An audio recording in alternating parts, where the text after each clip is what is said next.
Hi everyone, my name's Kate Kalthoff and welcome to a Stamping to Share video. Today I'm going to share with you how to create this really beautiful card. I can't wait to show you. It's so much fun. It uses a Sale-a-bration item and that actually is available starting today. It's January 6, 2015, and Stampin' Up! Offers this wonderful opportunity that for every $50 in product orders you place, you get to pick a free item. And so we have a Sale-a-bration booklet. It looks like this.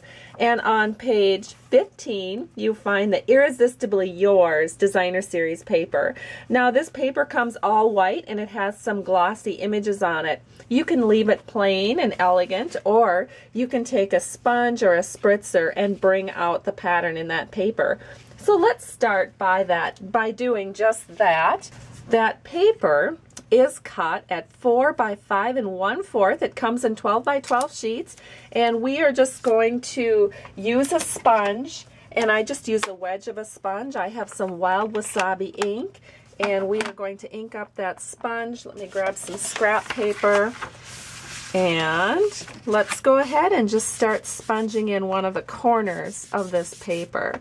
So I'm just going in a nice diagonal, and we are just putting on the ink.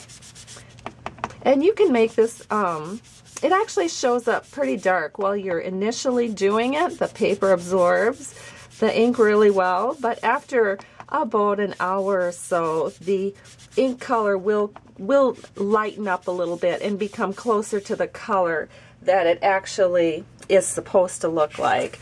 So this is Wild Wasabi, and as you can see, it's quite dark. Now I did do one in advance, and you can see how much that has lightened up. Here's the one that I just did, and this is the one that I did, probably about an hour ago. And so the next step to creating this card is after you have this corner all inked up, you want to take a Kleenex and just burnish off the top of this so that you get any excess ink that's still floating on this glossy area.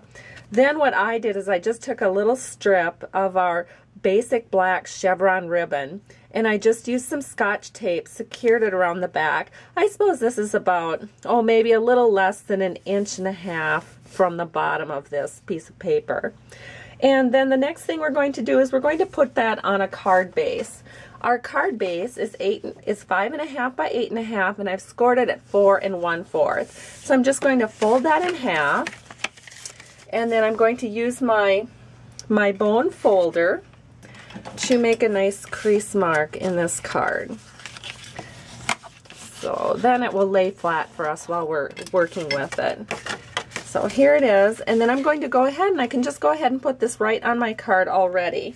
And so I'm going to use some fast fuse, and we're going to put a strip at the bottom, and always do a little flick with your fast fuse. That will keep it so it does not get stringy on you. Once it gets stringy, it can get tangled up in here, and then you have a mess. Alright, so we have fast fuse on the bottom and the top. We really don't need it anywhere else. We want this, since we have a ribbon wrap, we want to give this card a little room to breathe so that that ribbon wrap doesn't look like it's forced down. We want it to look nice and natural and flowing. So there we go. We have the front of our card prepared for our main image. On the inside panel, I have another sheet. This is 4 1/4. It's 4 by 5 1/4. I'm sorry. It's Whisper White cardstock, and then I just put a strip of that Irresistibly Yours Designer Series paper at the bottom. I did not color it. I just wanted it to be very elegant. This is 1/2 inch by 4 inches, and so I'm going to also adhere this to the inside of my card with just one strip of fast fuse at the top. Keep that nice and loose and flowing. So here we go. We're putting this in, and now let's do some stamping with images and use the Big Shot.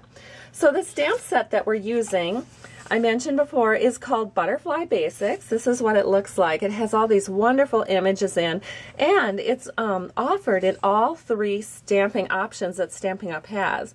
You have a wood mount option, a clear mount option, and the photopolymer see-through option. And so I really, really love that Stampin' Up! Gives us all these different price points and different stamping preferences based on how we love to stamp. And the most exciting thing is that it also comes with a coordinating set of framelets. And so I have the framelets cut out here so that you can see what they look like. These gorgeous, gorgeous butterflies. And when you purchase the bundle, that means the stamp set plus the framelets, you actually save 15%. And so you can find information for that in our Occasions mini catalog on page 26. Love that. And so we have one of those images. It's the flower. I chose to purchase the clear mount stamp. So it's red rubber, and I've just adhered it to a block E. That's let's see, then the next thing we need to do is get a piece of Whisper White paper. This is 2 by 4 1/8, and that's what we're going to stamp our image on. So I have some black Memento ink, and we're just going to ink up that flower, and we are going to set our paper right here, and we are going, oh, you know what, I'm going to need some scrap paper. So let me go ahead and now we are going to stamp this flower right like this. And there it is. Just beautiful. And we can go ahead and put that on a piece of black paper to kind of make that pop. So the black paper that we're using is 2 1/8 by 4 1/4. That's going to give us a 1/8 inch border all the way around on our card. So I have the card here, and I did go ahead and I put dimensionals on the back of this, and I'm just going to set this so that it's about, all 3 edges are about even. There we go. And then taking our freshly stamped image, again I'm going to use a little fast fuse just because it's what I happen to have handy. I am going to just add a little bit of adhesive to the back of this strip, and we are going to set it right on top of our matte strip right here. And now let's talk about that beautiful butterfly that we're going to put on our card. One of the latest trends that you see popping up all over the internet these days is using dryer sheets to cut out your framelets, especially your more detailed framelets like this. So I am going to bring the Big Shot into the picture.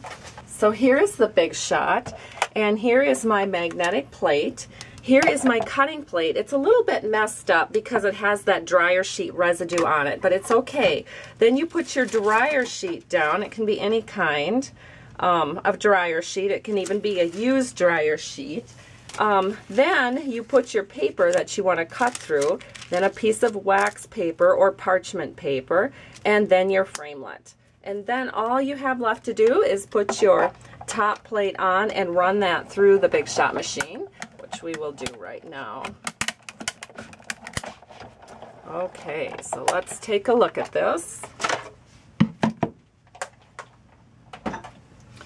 And we are going to take these layers away. And you can see that the dryer sheet stays pretty intact, so you can use that over and over and over. And then you have your framelit. I'm just going to set this here. And all of these pieces just pop out really beautifully. What I do is I just take a toothbrush that I have handy in my half craft room, and you can just rub this over the top of your die, and it just helps you pop everything out. And then I can even go in and just, you know, continue to pop out these little pieces with my toothbrush. And then you also get this beautiful, beautiful piece of kind of vellum-like material that you can also use as an accent on one of your cards. And this could also stay in your die, and that's not a bad thing. If this does stay in your die, just go ahead and use it over and over and over with this wax paper in the die. That's also kind of helpful. You don't need to change that out then either every time. All right, so here is our beautiful, beautifully cut butterfly. So all we have to do now is add a glue dot. And we're just going to add a glue dot right here. bring our card back into the picture, and we're just going to set that right there. And our card is complete. Now I could make this a birthday card, or it could also be a really nice sympathy card. So I'm going to let my customers decide how they want to use it. So I'm just going to leave it blank for the time being. And here's the one I just made, and here's the one I had when I started out this video. So hope you've enjoyed this tutorial. Have a great day. And thank you so much for stopping by Stamping to Share. To help support my business, you're welcome to go to my blog at www.stampingtoshare.com, and there you'll find all kinds of ideas and links to place orders. Happy celebration. Bye-bye.